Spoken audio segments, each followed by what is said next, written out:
Welcome back to another Telltale Books video. I'm Greg, and I'm continuing my Stephen King well, no, this one isn't slash Night Shift. Finally, we get one that was not collected in Night Shift. Surprise, surprise. This is number 39 in order of publication on my list of Stephen King's works, and it's titled The Cat from Hell. And as usual, King was finding his market in the men's skin magazines. The previous story he did, Children of the Corn, he placed in Penthouse. And of course, magazines like Penthouse, Playboy, Cavalier, they were paying better than the magazine of fantasy and science fiction, or Fantastic, which was at this time just barely hanging on to publication. So he was making more money that way, but he had also suffered a lot of rejection from the genre magazines. And so to sell his stories, even at this point where Carrie and The Shining and Salem's Lot had hit and been very successful, he was still selling to the men's magazines because he made more money that way and got a bigger audience. It's part of what made him famous, is having that exposure in magazines that had a much wider distribution and a much larger subscription base. So it was just good sense for him to be publishing in those magazines. And there's nothing erotic about this particular story, The Cat from Hell. Well, it was published in Cavalier magazine in June of 1977. And the story behind this, Cavalier wanted to have a short story contest, and they got Stephen King to write the first part of a short story. And then the contest was, finish the rest of the story and submit your story to see if you'll win the contest. There are two of the submissions that did get published. One got published in Cavalier. One got published in a different magazine called Gent, which may have been owned by the same publisher, and that's how that happened. Otherwise, I don't know why it wasn't published in Cavalier. But King also did write a finished version of The Cat from Hell. So there is one that is entirely by Stephen King. And you can get a hold of that story and read it. Unlike the other two, the contest winners, they have only ever been published in the magazines. If you can't get a copy of those magazines, and I tried and failed to find, not even at any price could I find a copy of either of those issues that have those other Cat from Hell versions. So I will be skipping over those they're part of my Stephen King bibliography because he did write the first part of those stories. But I'm going to have to skip over them because I just can't get a hold of them. So I have no clue how they differ from King's own version of his story. But Stephen King did write his own complete version entirely by himself and publish it.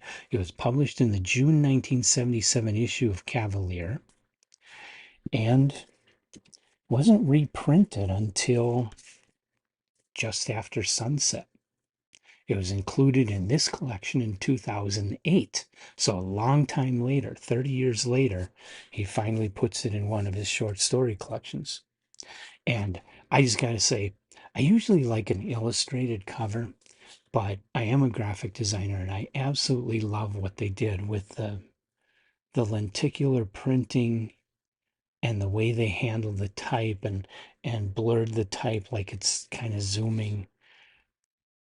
This is an amazing book design. It really is. And then they do a different color of it on the back. I absolutely love this. I don't know if this won any design awards, but it should have. This is one of the best book designs I've seen. I love it. Anyway,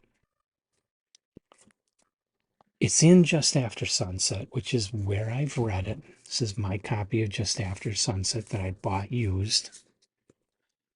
The book was published in 2008, so it's not too old. You can probably find it in a resale shop at a decent price.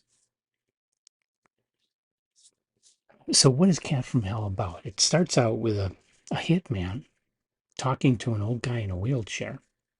And this old guy is hiring him to do a hit, of course. And he says, "Okay, who am I targeting?" And the old man says, "Right behind you." And so he of course is very concerned about that, because if it's a person, they just heard everything and they're about to come after him or start running. So he spins around, pulls his gun out, and behind him is a cat, a pet cat,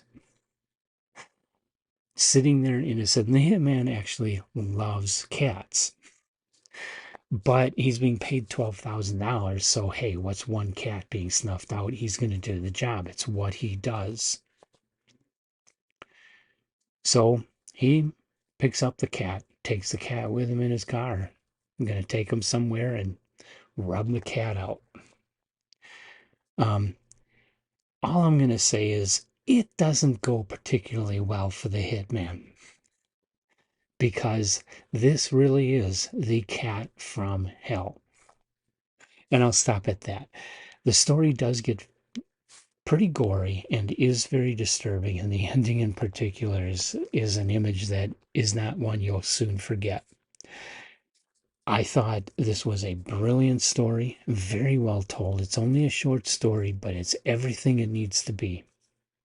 It is amazing. This is a great horror story, and this is recommended.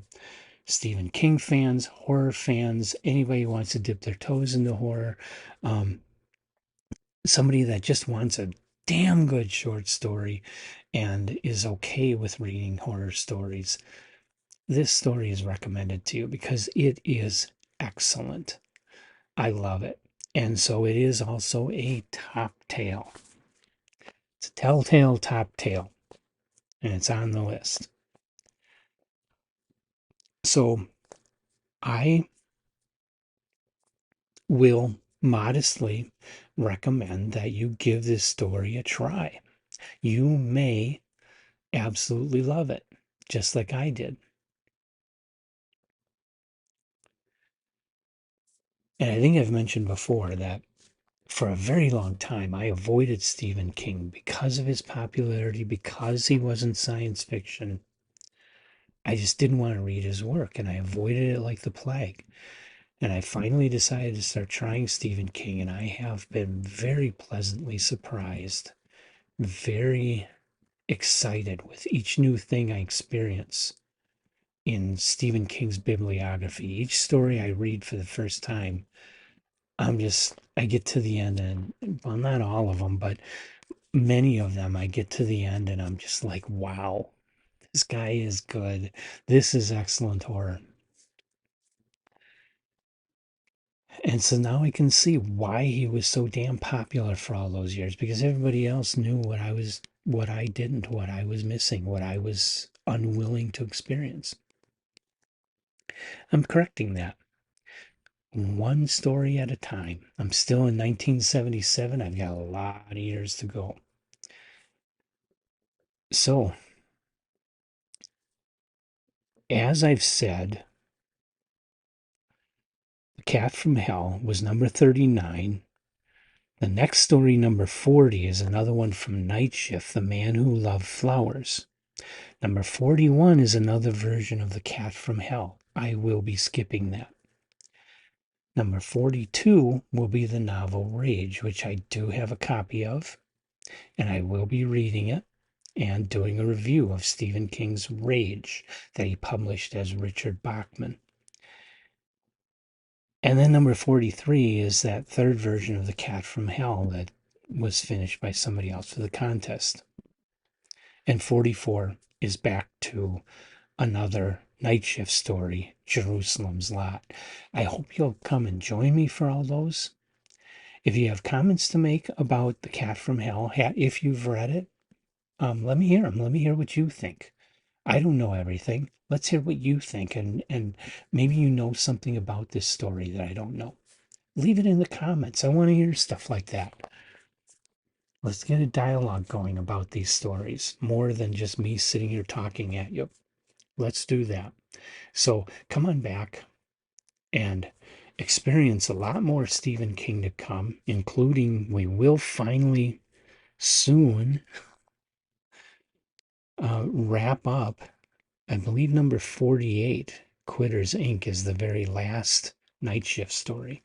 And so we'll be wrapping up Night Shift within the next 10 videos. And then moving on to a lot of other Stephen King work. I hope you'll join me for all that and all the other stories and authors that I talk about here on Telltale Books. And occasionally I'm joined by Emily. She has a very busy life, though, so she may be not appearing as often as she has been. Again. Anyway, come on back and join me.